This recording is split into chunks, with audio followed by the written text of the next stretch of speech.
Hello everyone. आज हम पढ़ेंगे आर्निका मोंटाना के बारे में। इसका कॉमन नेम है लियोपोल्ड्स पेन, ठीक है, और ये कंपोजिटी फैमिली से बिलोंग करती है। अब इसके एलिमेंट्स हैं for the bad effect resulting from mechanical injury even if received years ago, मतलब क्रॉनिक मैकेनिकल इंजरीज़ में भी हम आर्निका मोंटाना सोच सकते हैं, ठीक है। अब इसके मतलब bad effect of mechanical injuries जैसे कि मतलब कंसील्ड इंजरी जिसमें हमें खून बाहर नहीं दिखेगा, ठीक है, वो जो नील पड़ जाती है ना, वैसी इंजरीज़ में हम आर्निका मोंटाना दे सकते हैं। फिर कॉन्स्टिट्यूशन में क्या है, इसके पर्सन कैसे होंगे, nervous women, sanguine plethoric person, lively expression and very red face. तो सैंग्विन और प्लेथोरिक पर्सन है तो एकदम ही रेड फेस होगा, ठीक है। और आर्निका मोंटाना का जो वो है ना, मेन सीट ऑफ एक्शन का है कैपिलरीज ब्लड में, ठीक है, ऐसा मसल्स में है, तो उस हिसाब से भी सोच सकते हैं कि एकदम ही सैंग्विन पर्सन रहेगा। और नर्वस वुमेन, नर्वस मतलब यहाँ पे ये नहीं है कि नर्वस है वो, नर्वस मीन्स वो अपना जो टेम्परामेंट है ना, नर्वस टेम्परामेंट ये सब, तो उसमें क्विक टू रिएक्ट, तो नर्वस टेम्परामेंट वैसा, तो नर्वस वुमेन होंगी, सैंग्विन प्लेथोरिक पर्सन, और सैंग्विन प्लेथोरिक आ रहे तो वेरी रेड फेस तो होगा ही, और लाइवली एक्सप्रेशन, सैंग्विन पर्सनालिटी कैसी होती है, एकदम ऑप्टिमिस्टिक होती है, तो लाइवली एक्सप्रेशंस वाली होंगी, ठीक है। और specially adapted to those who remain long impressed by even slight mechanical injuries, मतलब जो ऐसा इंसान जो कि बार बार हीमोरेजिक टेंडेंसी रखता हो, बार बार उसको चोटें लगती हों ब्लड वाली जो चीज़ें हैं उसमें, तो हम आर्निका मोंटाना दे सकते हैं, ऐसा कॉन्स्टिट्यूशन होगा, ठीक है। माइंड में कैसा है, अनकॉन्शियसनेस होगी उसको, पर इसको बैप्टिशिया से कंपेयर किया है। इसमें क्या है कि अनकॉन्शियस होता है जब उसमें जब फीवर होती है ना, तो डिलीरियम में चला जाता है, पर जब उससे हम क्वेश्चन पूछते हैं तो उस पूरे क्वेश्चन का पूरा आंसर देगा, उसके बाद फिर वो अनकॉन्शियस होगा।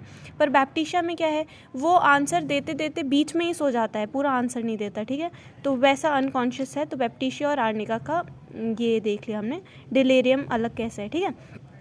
तो माइंड में unconsciousness when spoken to answer correctly, but unconsciousness and delirium at once return, falls asleep in midst of a sentence, तो बैप्टिशिया। और इसका माइंड ऐसा है कि ऐसा, आर्निका का पेशेंट ऐसा कहता है कि मैं बिल्कुल ठीक हूँ, मैं कोई मतलब मुझे कोई दिक्कत नहीं है, मैं बहुत ठीक हूँ, ठीक है, says there is nothing the matter with him.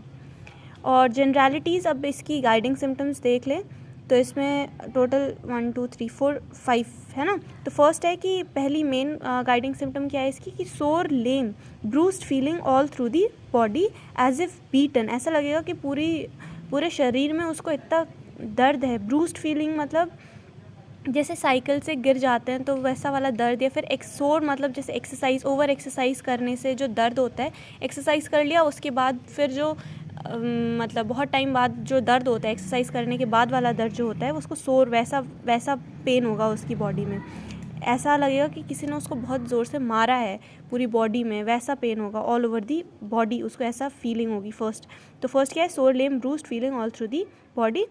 Traumatic affection of muscles, ठीक है, traumatic affection of muscles, trauma किसी भी फिजिकल मैकेनिकल इंजरी के बाद आर्निका दे सकते हैं। तो first point is clear. Next है nervous, cannot bear pain, whole body over sensitive, तो ओवर सेंसिटिव टू पेन होते हैं ये, बहुत बिल्कुल भी इनको पेन बर्दाश्त नहीं होता, ओवर सेंसिटिव टू पेन, ठीक है, और नर्वस टेम्परामेंट था। फिर अब क्या है, थर्ड पॉइंट ये है कि एवरीथिंग, जिस पे भी वो सोएंगे, जहाँ पे भी बैठेंगे या सोएंगे या सोते टाइम, उनको हर चीज़ हार्ड लगेगी, हर चीज़ कैसी हार्ड लगेगी, ठीक है।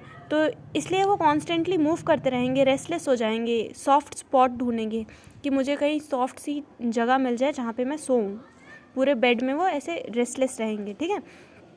अब क्या है, everything on which he lie seems too hard, complains constantly of it and keeps moving from place to place in search of a soft spot, ठीक है। और बैप्टिशिया और पायरोजिन, इन दोनों में क्या था कि जिस भी पार्ट पे वो सो रहे थे ना, जैसे जिस साइड में वो सो रहे थे, उस साइड में उनको सोर और ब्रूस्ड फीलिंग हो रही थी, ठीक है। बैप्टिशिया और पायरोजिन इनका अलग है।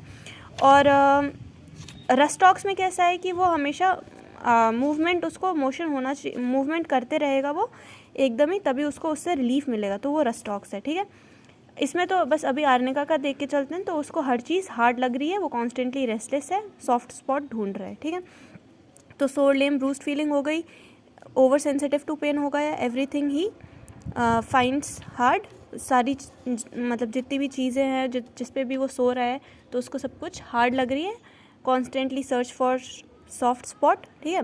उसके बाद इसमें नेक्स्ट पॉइंट ये है कि heat of upper part of the body, पूरी ऊपर की जो बॉडी है ना, ऊपर अपर एक्सट्रीमिटीज़ में इसको हीट मिल रही है और लोअर एक्सट्रीमिटीज़ में कोल्डनेस मिल रही है, ठीक है। तो इसमें यही है कि फेस और हेड, जो पूरा फेस है या फिर ओनली सिर जो है वो फेस अलोन इज़ हॉट, बाकी जो पूरी बॉडी है कूल है। तो अगर ऐसा मिले, स्पेशली इन फीवर, अगर ऐसा देखा जाए कि उसका जो फेस है या फिर ऊपर का जो बॉडी है वो हॉट है और नीचे के पैर देखो तो ठंडे हैं, तो हम आर्निका दे देंगे, ठीक है। आगे है इसकी इंजरी। तो आर्निका जो है वो बेसिकली इंजरी के लिए दिया जाता है। तो इंजरी में भी क्या है, mechanical injury specially with stupor from concussion, involuntary faeces and urine. तो मैकेनिकल इंजरी, ऐसी मैकेनिकल इंजरीज जिसमें थोड़ा स्टूपर मतलब होता है थोड़ा स्लाइट अनकॉन्शियसनेस स्टेट में आ जाए, जैसे कि अचानक से कार एक्सीडेंट हुआ तो कार में ऐसे उस पर लगा हैंडल पे, है ना, तो एकदम ऐसे जर्क आया तो वो थोड़ा सा स्लाइट अनकॉन्शियस हो जाता है ना। और उसके बाद से अगर उसको कुछ इनवॉलेंट्री फीकस और यूरिन की भी कंप्लेन आ रही है मैकेनिकल इंजरी की वजह से, तो हम आर्निका दे सकते हैं, ठीक है। नेक्स्ट क्या है, after injury with blunt instrument. वही है ना कि ब्लंट इंस्ट्रूमेंट मतलब कि जैसे कोई नुकीली चीज़ नहीं, लैसरेटेड इंजरी में फिर मेडिसिन चेंज हो जा रही है। ब्लंट इंस्ट्रूमेंट्स मतलब है कि जैसे बक्सा, कोई हार्ड जैसे पत्थर मार दिया तो पर उसमें से खून नहीं आया, जैसे पत्थर ऐसे पैर पे गिर गया तो वो नील पड़ गई, तो तब हम आर्निका दे सकते हैं, ऐसे ब्लंट इंस्ट्रूमेंट्स, ठीक है। उसके बाद फिर कंपाउंड फ्रैक्चर में मतलब ये होता है कि ऐसा फ्रैक्चर हो गया जिसमें से बोन बाहर दिख रही है, ठीक है, बोन ही मतलब विजिबल बाहर, ऐसा खतरनाक फ्रैक्चर हुआ कि बोन बाहर दिखने लगी और फिर उसका मतलब एकदम पस फॉर्मेशन भी होने लगा उस वजह से, कंपाउंड फ्रैक्चर की वजह से, तो हम आर्निका दे सकते हैं। तो कंपाउंड फ्रैक्चर बहुत इंपॉर्टेंट है, मतलब कंपाउंड फ्रैक्चर, अब ऐसा सोच लो इतना खतरनाक सा उसको फ्रैक्चर हुआ कि उसकी बोन बाहर निकल के दिखने लगी। आप गूगल पे सर्च करना, इसकी इमेजेस मिल जाएंगी, ठीक है। तो और इस ऐसी मतलब ब्लंट इंजरी में दे सकते हैं, मैकेनिकल इंजरी जिसमें थोड़ा सा अनकॉन्शियसनेस हो गया, इनवॉलेंट्री फीकस और यूरिन है, उसमें खुद का कंट्रोल नहीं है यूरिन और फीकस में, ऐसे सिचुएशन में हम आर्निका दे सकते हैं। उसके बाद है concussion and contusion result of shock or injury without laceration of soft part, prevent suppuration in septic condition and promote absorption। prevent suppuration मतलब ये है कि पस फॉर्मेशन, मतलब कहीं भी अगर देखो सॉफ्ट पार्ट्स मतलब अंदर तक की इंजरी नहीं हुई हो, सॉफ्ट पार्ट में इंजरी नहीं हुई हो, बाहर से ही अगर कुछ नील पड़ गई हो, ठीक है, तो हम ये दे सकते हैं ताकि वहाँ पे पस फॉर्मेशन ना हो। प्रिवेंट सुपरेशन मतलब प्रिवेंट पस फॉर्मेशन, सुपरेशन मतलब होता है पस फॉर्मेशन, ठीक है। सेप्टिक कंडीशन को भी प्रिवेंट कर रहा है। और प्रमोट एब्जॉर्प्शन मतलब हीमरेज, जो भी हीमरेज के कारण जो ब्लड का लॉस हो रहा है वो सब नहीं, वो प्रिवेंट कर रहा है, तो अब्जॉर्ब करके वो ऐसे प्रमोट कर रहा है एब्जॉर्प्शन को, ठीक है। और कंकशन एंड कंट्यूशन में